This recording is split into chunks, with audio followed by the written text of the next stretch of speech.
Hello everyone, in this video I'll show you how to pair smartphone with any Kia infotainment system. In the beginning, if your car is equipped with Android Auto or Apple CarPlay, you can simply connect your smartphone with car via USB, and once the Android Auto or Apple CarPlay appears, the smartphone will automatically connect with car via Bluetooth. If your car is not equipped with phone projection system, on the Kia infotainment go to menu, all menus and settings. Enter Bluetooth connection and add new. Now on your smartphone go to Bluetooth settings and select Kia Motors.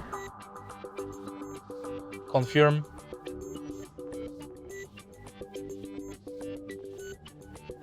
And it's done.